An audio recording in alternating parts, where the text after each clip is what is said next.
The Central Bureau of Investigation (CBI) is India's premier investigative agency operating under the Ministry of Personal Pension and Public Grievances. It plays a vital role in upholding public values and safeguarding the national economy. Additionally, it serves as the nodal agency coordinating investigations for Interpol member countries. The CBI investigates cases referred by the central government or directed by the Supreme Court and High Courts. Though trusted for its professionalism, the agency has faced criticism for political interference and jurisdictional limitation, and it requires state consent to investigate within their borders. Central Bureau of Investigation. The Central Bureau of Investigation is India's premier investigative agency responsible for probing high profile cases involving corruption, economic offences, and serious criminal activities. The CBI is neither constitutional nor statutory body which functions under the Ministry of Personal Public Grievances and Pension and plays a vital role in upholding law and order by investigating complex cases of national interest. The agency's mission is to uphold the Constitution of India and enforce the law through thorough investigation and effective prosecutions. It also provides leadership and guidance to police forces and serves as the nodal body for enhancing interstate and international law enforcement collaborations. Central Bureau of Investigation formation.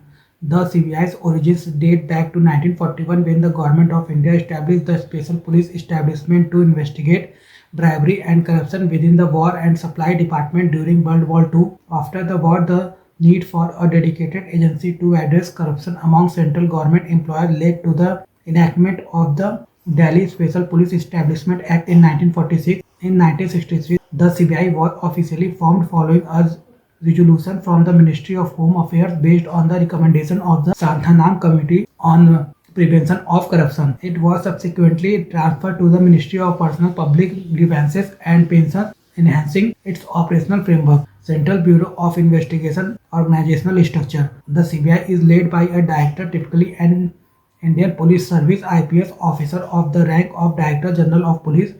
The agency comprises various ranks including special directors, additional directors, and joint directors, organized into 7 divisions, each focusing on specialized areas. The key divisions of CBI and their specialized works are discussed below. Anti-Corruption Branch.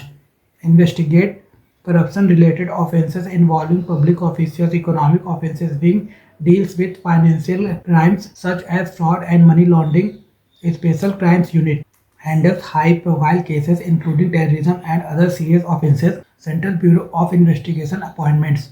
The director of the Central Bureau of Investigation is appointed by the Appointments Committee of the Cabinet based on the recommendation of a selection committee as stipulated in the Delhi Special Police Establishment (DSPE) Act of 1946.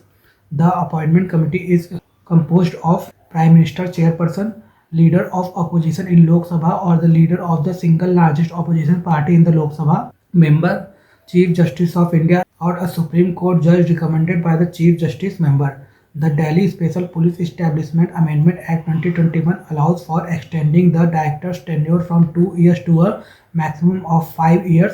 However, it is important to note that extension can only be granted 1 year at a time. Central Bureau of Investigation functions. The CBI primarily investigates corruption cases, economic offences, and conventional crimes. Its anti-corruption efforts focus on offences committed by employees of the central government, union territories, and public sector undertaking. For serious crimes like murder, kidnapping, and rape, the CBI takes up cases upon referral from state governments or when directed by Supreme Court or High Courts.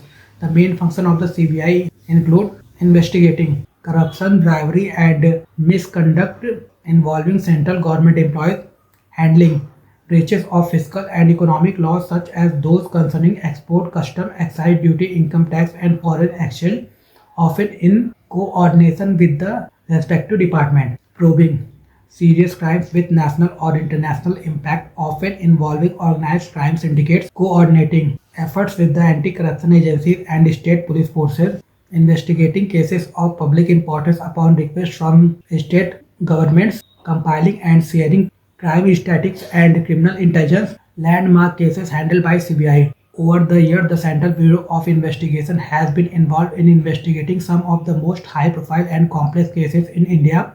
These cases have often shaped public perception of the agency's efficiency and role in ensuring justice, particularly in cases involving corruption, organized crime, and economic fraud.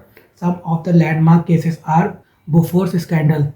In the late 1980s, the CBI investigated allegations of kickbacks paid in connection with a $1.4 billion arms deal between the Indian government and the Swedish arms manufacturer Bofors.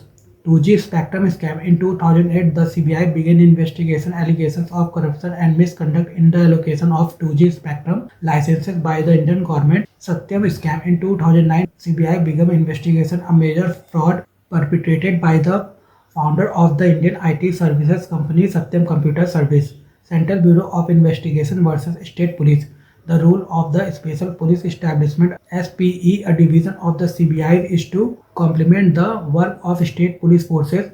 Both agencies share powers of investigation and prosecution under the Delhi Police Establishment Act of 1946 to prevent duplication of efforts and ensure clear jurisdiction. The following administrative guidelines are in place. The SPE handles cases primarily related to the affairs of the central government or its employees, even if they involve some state government personnel. State police force take charge of cases predominantly concerning state government matters or employees, even if they involve central government officials.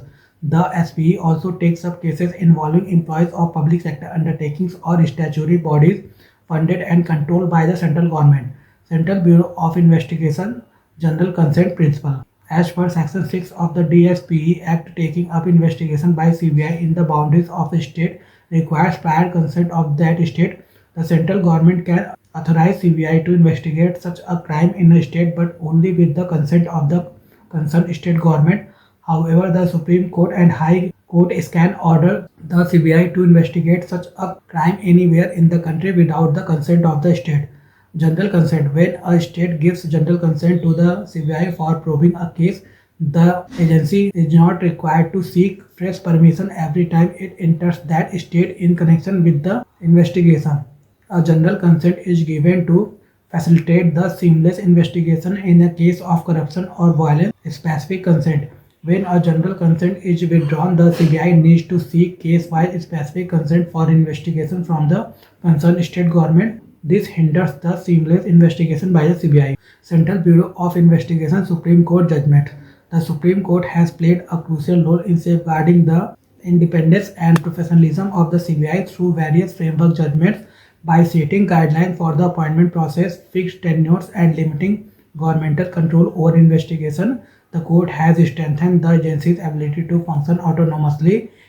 Key Supreme Court judgments include Central Bureau of Investigation challenges. Despite its pivotal role in maintaining law and order, the Central Bureau of Investigation faces several significant challenges that hinder its effective functioning. These challenges affect its autonomy, operational efficiency, and public perception, often raising concerns about its credibility. Political interference.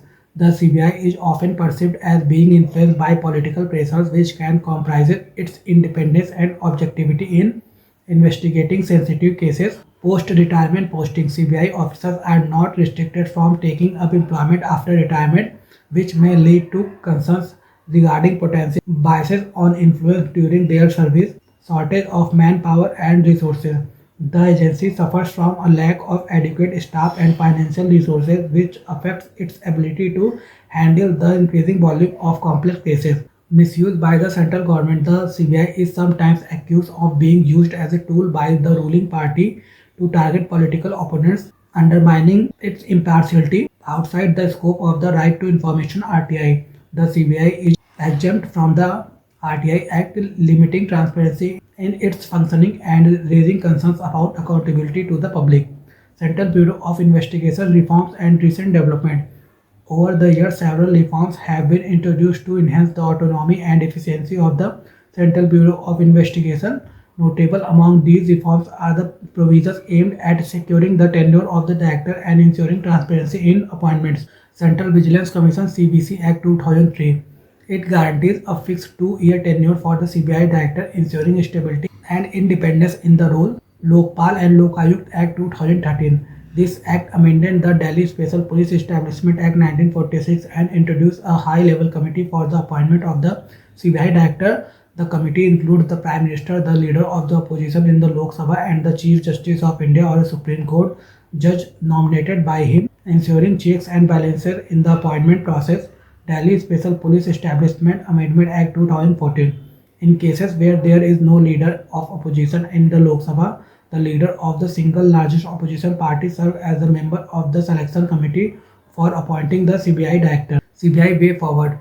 To enhance the effectiveness of the Central Bureau of Investigation, a new CBI Act should replace the existing Delhi Special Police Establishment Act, clearly defining its role, jurisdiction, and legal powers. This reform would improve accountability and transparency within the agency. Statutory backing confer statutory status to the CBI to enable independent investigation and prosecutions, clarifying its function and powers through new legislation. Capacity building introduce regular training for CBI personnel and invest in advanced technology for improved digital forensics and data analysis, reforming appointment processes. Establish a collegium of key political figures to ensure multi-partisan representation in selecting the CBI director, reducing executive dominance, enhancing accountability, increase parliamentary oversight with regular reporting mechanism to ensure the CBI operates lawfully and remains accountable, addressing staffing issues, prioritize filling vacancies and reducing reliance on deputations by recruiting permanent staff to enhance operational capacity.